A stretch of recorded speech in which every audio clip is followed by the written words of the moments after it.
uma cadeira aqui em casa que já ninguém senta. Sou eu a olhar para ela.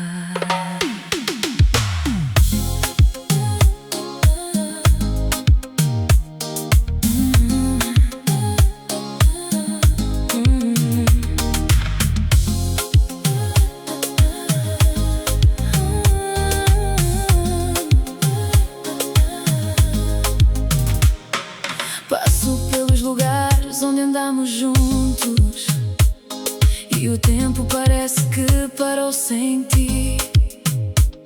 Guardo as tuas mensagens sem as reler, porque sei que se as ler, não durmo aqui. O teu casaco ainda está no mesmo sítio, as tuas músicas ainda estão no meu telemóvel. Às vezes ligo o Bluetooth sem querer e começa a tocar aquela que era nossa. Não te peço que voltes para ficar, só te peço que voltes para eu te ver. Só precisava de te olhar nos olhos e perceber se ainda sentes algo em mim.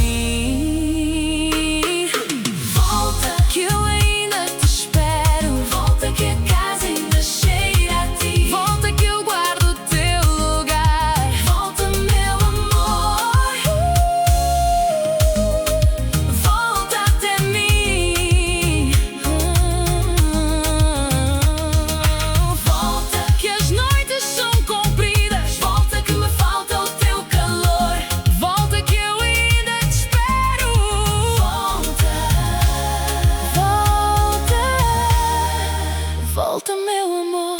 Já tentei não pensar, mas não consigo. Já tentei seguir em frente, mas os pés não vão. Tem dias que acordo e sorrio sozinho, porque sonhei que estavas cá outra vez.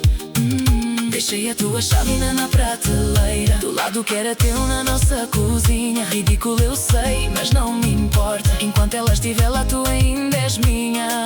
Não sei se é fraqueza ou se é amor, não sei se estou perdido ou se estou certo, mas toda a gente tem aquela pessoa que guarda no coração mesmo sem jeito.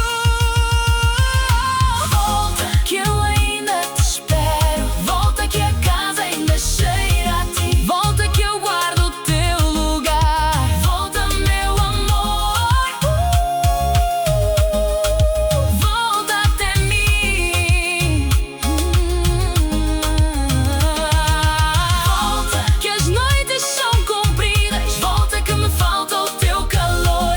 Volta, que eu ainda te espero. Volta, volta, volta, meu amor. Sabes o que é pior em tudo isto? Não é saudade, isso passa. O pior é que se tu batesse à porta agora, neste momento, que eu abria sem perguntar nada, sem pedir explicação nenhuma, só abria. Que isso diz tudo sobre o que ainda sinto. Diz tudo sobre o que és para mim.